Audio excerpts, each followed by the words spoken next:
Hi everyone, journal page today, and I think I finally figured out how to place my new stand, so I hope everything is in frame.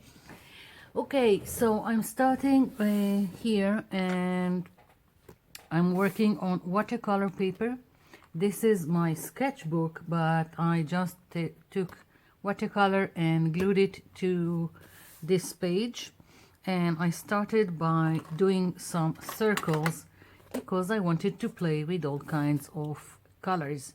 So I just placed all kinds of circles on my page with a pencil, and when I started this page I was going to use watercolors, but then I got a new set I ordered from Amazon for these felt pens that have one tip like a brush tip and a very narrow tip at the other end, like so. And of course, if I got it and it's new, then I have to do something about it. So that's what I'm going to use today, just felt pens. And felt pens, this, I don't know what to call it, if it's a trick or a hack, this thing that I'm going to do only works on watercolor paper. So what I'm going to do is pick two colors for each circle. Like, let's see, what do I want? Really doesn't matter. So I'm picking two colors and I'm starting to put down on a circle, and it really doesn't matter how you go about it.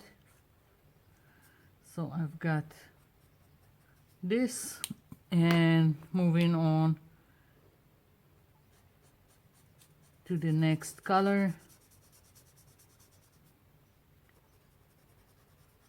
I'm not really concerned about brush marks or anything, and I left a little bit here. So what I'm going to do now is take a brush with water, and I'm going to go over what I've done. And this needs to, you just need to wait for the water to do its thing. It takes like a few minutes to get the full effect, and even then you need to wait for it to dry to see the final result. So I'm just going to continue putting down colors all over, and let's go crazy with it because we can. And that's the fun of getting a new set of colors. Doesn't matter what kind. It doesn't matter that you swatched it. You have to use it immediately, or else.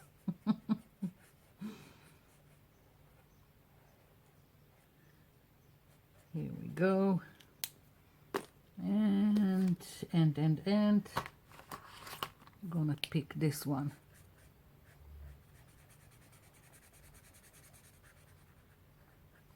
This is still completely wet, so you don't see how it would look at the end.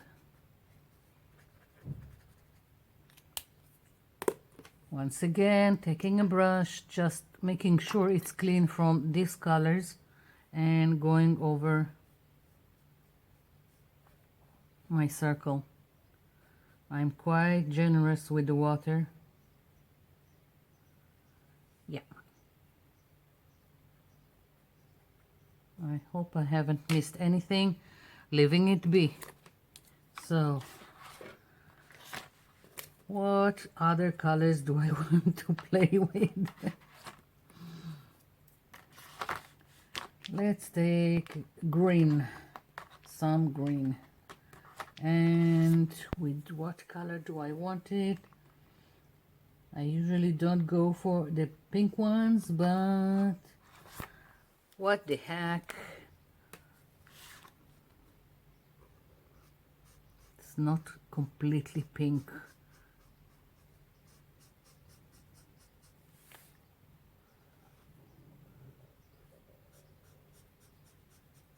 You see, I'm not really concerned how it goes. I'm just putting down the color and that's it.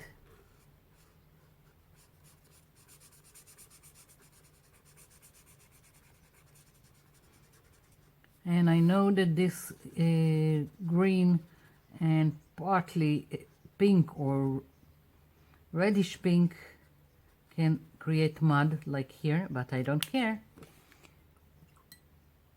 Okay.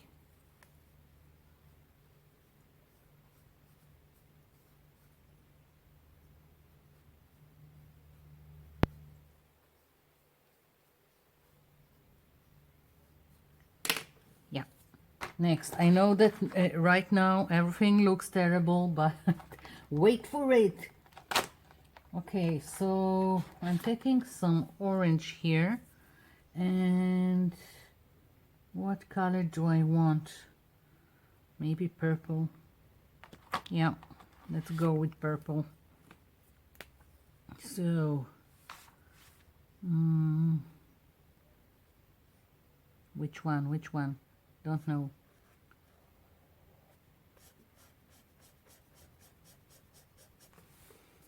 It doesn't have to be these felt pens. Any kind of felt pens will work. They are water-based. You can play with them. Any cheap set of felt pens. I've done it before. It works. The only thing is that you need it to be on watercolor paper. And you need to be patient for the full effect to emerge.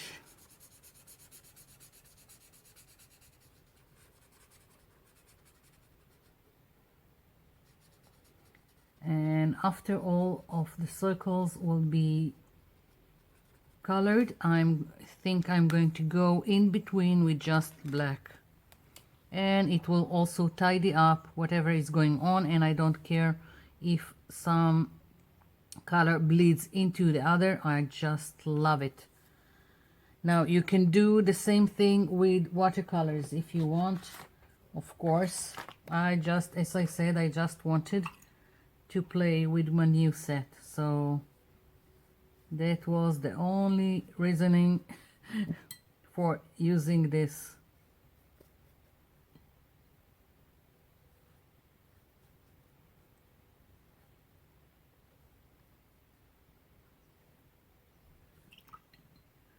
Okay, so what do I want to use? Maybe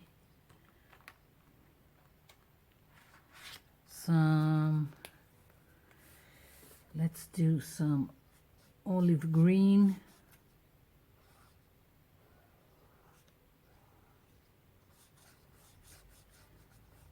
I think I'll do this and another circle, and then I will go off, finish coloring all these circles. There is no point in watching me do all the circles. It takes time. And when I'm finished, I'll be back and we'll move on. I'm planning on either stamping on each circle or stenciling or doodling. I want some interest and texture to each one, so that's the next phase.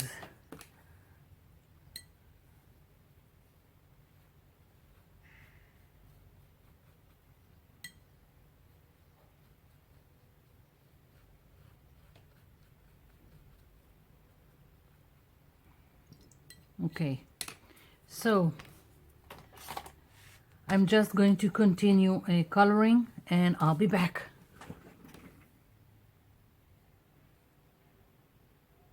Okay, so finished coloring and it's still reacting. There is still things going on and it's still wet. Even this first circle that I've done is still a little bit damp, so I need to be careful. First of all, I have the larger circle here, and I wasn't sure what colors do I want, and then I decided that I'm going to make it gold, so it will stand out in between all these circles. And as I said, I'm going to go in between, and this time I'm taking just a black permanent marker, and I'm going to fill in between. Now, as I said, some is still wet, so I need to be careful. And of course I can just go and get the circles again if I want to. This one I've done with this jar lid, so I can just go like this, or the others I can go and do the contour like this if I want it to be precise, and afterwards just filling the blanks in between. So that's what I'm going to do, and I'm going to wait for this to be completely dry before I'm doing anything on top of the circles. And I need to find a gold that will fit me here. I've got this acrylic marker, but I'm not sure that's what I want to use here. Maybe I will grab some acrylic paint, I don't know. So I'll be back. Okay, so this is finished. Now I want to add some interest to each circle. I took out all kinds of stamps I have of flowers. That's what I'm going with. And of course you don't have to, and you can also doodle or stencil, whatever fits what you want to do. And it doesn't even have to be circles. And I just came up with another thing. If you have lots of painty paper, scraps of beautiful paper, you can also just cut circles and start gluing them to the page to create this kind of layout. It doesn't have to be what I've done. It's very simple layout, but very nice. So let's see if I can place it here. I've got the spiral, so it's kind of difficult to stamp near. Let's hope for the best. Maybe. Okay, I can fix it. I'll just go and add some details that didn't stamp.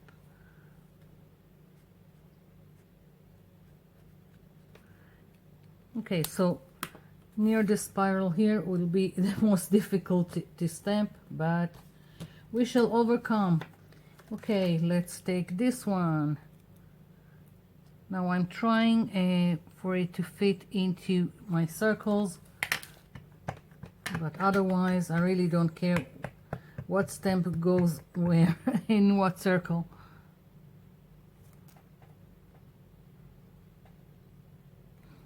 Yeah, this is nice. Not sure if I will repeat the same stamp. Right now I'm just picking all kinds that I hope will go nicely inside the circles. I haven't used my stamps in a very long time, so I figured that it's about time. Let's see. Does it fit here? Yeah, I can fit it here. Just putting a little bit of pressure. And yeah. Next. What else do I have here? Maybe this one's.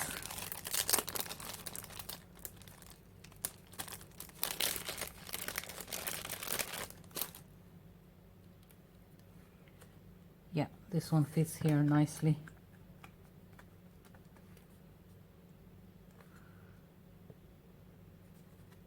Yeah, I think this one will be a repeat. I like it. Taking something else.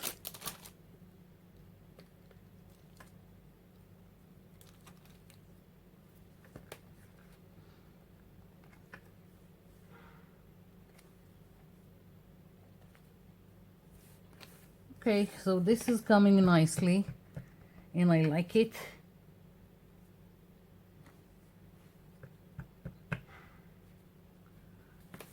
I'm gonna try and stamp it here.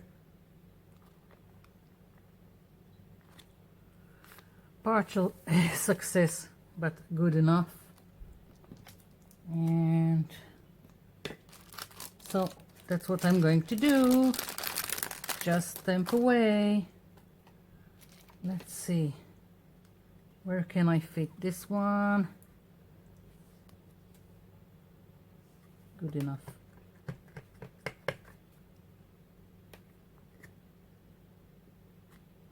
Yeah. So once again, going to continue doing this and I'll be back. Finished stamping, and now focal point is this dragonfly. I just got it from a paper bag that I bought some time ago. It was really cheap and I just bought it so I can take out all the dragonflies that was on it. And I'm just going to put a little bit of glue on the back side, not all over. I don't need it, it just needs to stick in the middle. And it's going a little bit off page here. Once again, don't care. I really like that it's a little bit off. And because I've got all this gold here, I'm just taking this Uniball Signo gold marker and I'm just adding little bit of details. I'm sure you don't see it. First of all, metallics don't show great on video, and second, it's really small details that I'm adding in each stamp. Maybe if I'll tilt it to the light, you will see it. I don't know. It just so there will be something gold on each, not each, but most of my circles. And basically this is it. That's my page. Made a lot of mess, but I think it's a very simple layout that anyone can do and play with colors. So that's it for now. Thank you for watching. Thank you for leaving me comments down below. I'll be seeing you in my next video. Bye for now.